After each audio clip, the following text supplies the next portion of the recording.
Hello, hello. Happy Friday, everybody. It's Friday. Here it is again. Man, these weeks go fast, especially this time of year, right? Spring is like a speed up thing since spring goes so fast, and each week is going very fast. So welcome back. I'm Stephanie. Welcome to my channel, my sewing room, and my Friday chatting video. And I have a purpose for my title, which is, I'm not sure what my title's going to be. I'm thinking, what's your sewing style? That's kind of what I was thinking. Because are you one of the people who can do like multitasking, where you do lots of projects and this one's over here and this one's over here, and you know, whatever's in your mood, you can go and work on that project, and you know, you could do complicated things over long periods of time, which I see the benefit of that. But the negative side would be just a kind of a more of a little bit of a chaos feel, where you have so much going on, you know, that you're not sure what to work on. I'm only trying to describe something I do not have, because I'm not that kind of sewing style. My style is, well, I'll tell you what my mom called it. So my mother is a crafter, and she has done sewing machine embroidery was her latest, and she's done quilting and sewn all my life. She sewed. And she said, oh, you know, I saw your quilting video, and you know, you could do a quilt, you could do this, you could take your time, it could take a year.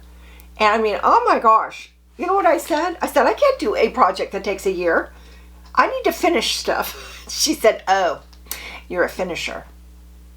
And I thought, am I? I'm a finisher. Then another person asked me, how do I keep my sewing room so clean? Well, one of the reasons I keep my sewing room clean is you guys. I clean it up every time I make a video. So you get to enjoy this. And by that same thought process, I get to enjoy it too. But the easy way to clean up is to finish my project and then put everything away and start over on the next project. So I am a finisher. And the negatives to that would be, I don't like complicated projects that take a long time. So that's a negative. But the positives are, I'm able to get stuff done and move on. And I don't have a bunch of stuff sitting around. And for me, the times that I do have unfinished projects or work in progress sitting around, I never finish. Never.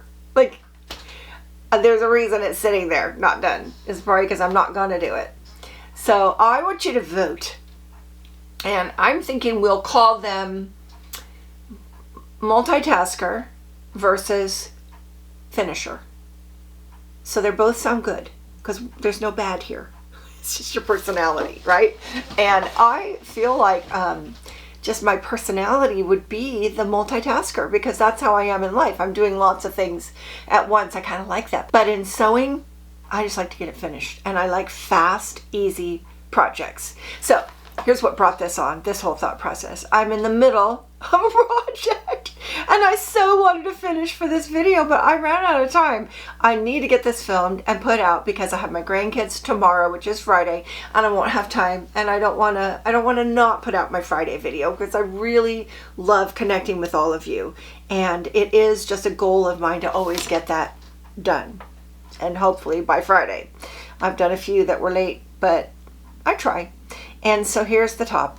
It is called, bring it out, the Vivace, you can say whatever you want. I'm going to say Vivace Dolman by Love Notions. And it can be a top, a tunic, or a dress. I chose the top because I wanted to try it, see if I could do the neckline, then I could see if I like the shape, if I felt good in it, then I might make the dress. I don't wear a lot of tunics. I kind of went through my tunic period for too long, and now I'm into tops or dresses. Who knows, though? If I like it, I might do that. So the first thing I did was I printed it at home. What a debacle that was. I mean, my printer just decided not to be recognized by my laptop. I mean, I don't think my laptop's old, but in the current way of calling things new and old, it's old. My husband's had 2 computers in the time I've had 1, and he works really hard with his computer, so it gets a lot of work, and he needs the latest and greatest. And I don't. I barely do anything with my laptop, but I do print my patterns from my laptop. And when you print from your phone, you can't do the layers. So I like to erase the sizes I'm not going to look at. And on the PDF on your phone, you can't do that, but you can on the laptop. I ended up getting it to work, but I had to actually like plug the cord of the laptop into my computer. It wouldn't do the wireless. It said driver not recognized, and then I couldn't download. I went down the whole thing, rabbit hole of drivers, find out, oh my gosh, you don't even want to know. But I ended up printing it. So I printed it. I printed 3 sizes. And this is kind of my usual that I've gotten to where it works pretty good. I went to the size for my actual bust, and then I went 1 size down, and then I did the XL. So I did the XL, the 2X, the 3X. So I skipped a size in there. But I like the XL for my neckline, always. And because I think that would be my natural size. And so my neckline, I don't want it to be too big. So I did the XL. And then I did the 3X because that was supposed to fit my bust. So the instructions were great and I'm following them. But I took a moment to watch Karina at Lifting Pins and Needles do this. And she's just an eye-opener on these necklines. I mean, really. And so I'm in the middle of the neckline, and I'll show you where I'm at. And why I'm doing it the way I'm doing it is mostly because of her. But I decided to skip the neckline, sew up the shoulder seams and the side seams to see how my fit was going to be. Because I'm not doing that neckline unless I know it's going to fit me. Right? I mean, what if it's too small? I'm wasting my time on a neckline for what? So I sewed up the shoulder seams and the side seams, and it was huge on me, even though that was the correct size for my bust. Huge, I'm telling you. So I unpicked the seams. I only basted them.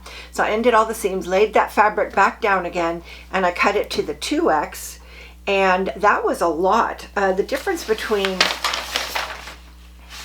the 2X and the 3X was 1 inch all the way around. So you could see that's a big difference. And I tried it on again and it fit good. It was still loose and flowy, but I have to say I wasn't getting any feels. Like I'm like looking at this and I'm thinking, ugh, I'm not gonna like it. Is it my fabric? You know, it's just gonna look like uneven hem, just the way this is kind of gauzy. I don't know what you would call this except for gauze, because it's got a little bit of that crinkle, even though it's a woven. And this pattern, one of the reasons I wanted to try it is because it does have a woven and a knit option. They're 2 different cutouts, so they're different sizing wise, but you could do both if you like the look. So I got my size to where I think I was good with it, and I went ahead and finished off my shoulders and side seams and left that, and worked on my neckline, and I followed the instructions. But I had already watched Karina do the video, so I kind of was following in my mind what I think she was doing, which was a lot of basting. So this morning I got my whole neckline basted on, and I have sewn it on. And thank you, Karina, because my corners are pretty good. It's not pressed yet, but my corners are pretty good. And then there's a basting right here that I would take out. I haven't taken out any of my basting, and I'm going to serge my seam on the inside and then press it down, and I think my neckline turned out good. I do. And then there's this sleeve band that goes on the woven. It's called a cuff on the woven and a band on the knit. It's the same thing to me. So I've got this to go, and then to hem it. So man, oh man, I'm almost finished, and I couldn't finish in time to do this video. So I was a little bit like, why can't I finish this? Why can't I just finish this? And so now it will be a WIP until after my next couple of days of activities, and then I can just finish it. And I do not like that feeling. I want to finish it and wear it. Isn't this fabric cute? I don't remember buying it. I'm pretty sure it's synthetic, probably polyester.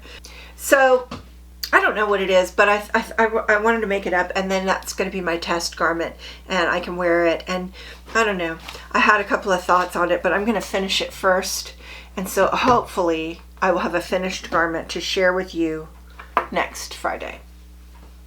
So now I want you to go vote. Are you a finisher or a multitasker? You can shorten it by saying MT for multitasker or just F for finisher. Sound good? So let's vote. Wouldn't it be cool to just see how many people are alike in each way? Interesting. So I enjoyed making it. I just want to see if I wear it. If I wear it, yay, right? That's my sewing journey right now. I was looking at other patterns and I just wanted to make a new pattern.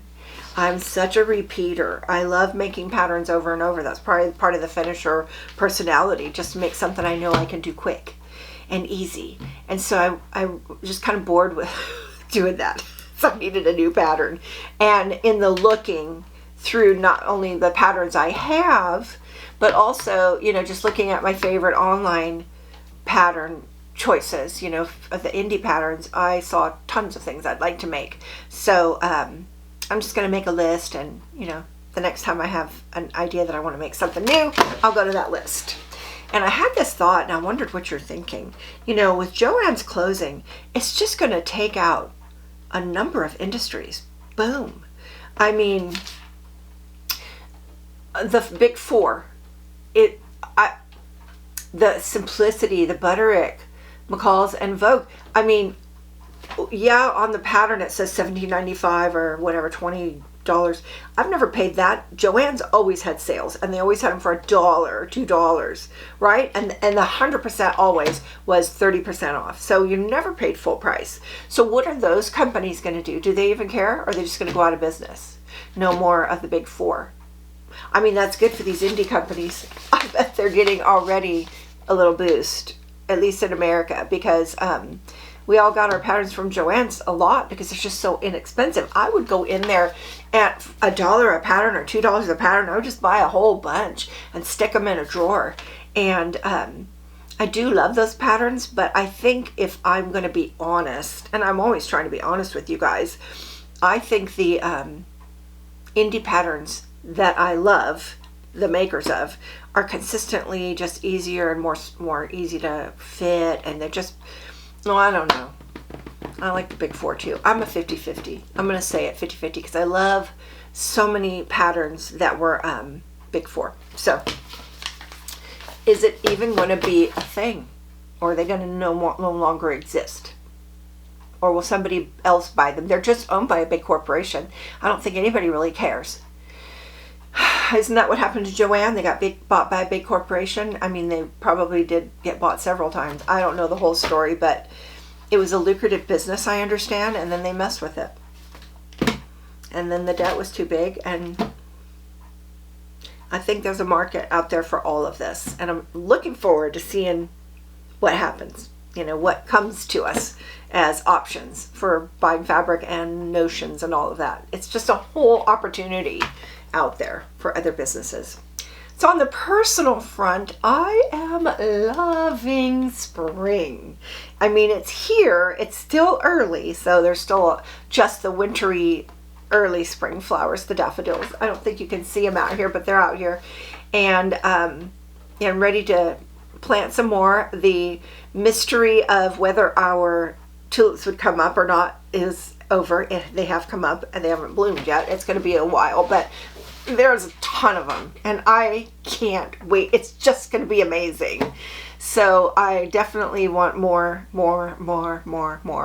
And it's raining right now. Well, might not be, but I'll do a garden tour when a little bit more happens. And just excited to get the greenhouse organized, and bought some stuff for that. And you know, it's cold today, and it was like 85 yesterday, and it's going to be like 55 today. So it's wildly changing, and I'm just really excited about spring. So excited. We've gotten some really great walks in, and it's so pretty. It's like the nature. We live in the forest basically in Northern California, and it's I would just call it a mountainy kind of area, and we're out rural, so there's not anybody around. When we walk, we can hear birds, and the frogs were so loud this week, so loud. It just sounded like almost like too loud for your ears. And this morning when the weather changed, the frogs were silent. And then about an hour later, boom, they were back again. It's crazy. So I'm enjoying spring. Totally enjoy it. I cannot wait for the flowers. Cannot wait, cannot wait, cannot wait. And I'm kind of already shifting in my mind to summer sewing. I guess we're back to sewing now. That was personal. That's all you got. Garden. There's nothing much else going on. I don't have a busy social schedule, let me just say. So I'm in this mood to change over my sewing to things that I could wear all summer. And I'm kind of thinking, what's that going to be? And what am I going to wear this summer? And, you know, is there something new that I want to introduce to my wardrobe? Something different or a lot of the same? Or, I don't know. I'm going to kind of reassess. Easter's coming, and that's when I switch over my wardrobe. And I put all my absolute winter away. And I bring out all my absolute summer to join my year-round. Which this t-shirt, pair of leggings would be year-round. But you know, a tank top would be only summer, and a big huge sweater would be only winter. So when I pull out my only summer, I'm going to just try on everything pretty much and see what my favorites are, fit wise and look wise, and do I still like everything, or am I carrying things year after year after year that I don't love and they need to go? And I purged a bunch from my winter wardrobe, so when I put that away, it's going to be less than it would have been. I think I took a big basket of stuff out. It was just stuff I didn't really wear, I didn't really like. And that happens. We change. We don't always like what we loved. Now we're tired of it. I mean, sometimes I just wear it too much. I'm tired of it. I just want to move on. So I'm going to do that to my summer wardrobe and just see, what do I want more of? You know, there's a few favorite patterns I might want to repeat again. So that's where I'm at. I hope that you are having a great weekend. I hope you're having beautiful weather. I hope you're having flowers where you are. Flowers, flowers, flowers. More, more, more. Right? I just can't wait. I can't wait. I'm looking at the website of the tulip garden I want to go to. We go to every year, and I'm watching their progression. It's getting close. I think they open first week of April, but we went too early last year, and there weren't any flowers, like any at all. And so this year we're going to wait until they're blooming for sure, because you know every spring's different. So wherever you are, happy spring. I hope you're having a great day and a great weekend, and I look forward to visiting with you in the comments. So come on in and let's talk. Don't forget to vote. Are you a multitasker or a finisher? I'm really curious. I'm going to count it up and I'll tell you next Friday. So thank you so much for stopping by and watching my channel. I so appreciate it, and I will see you next time. Bye now.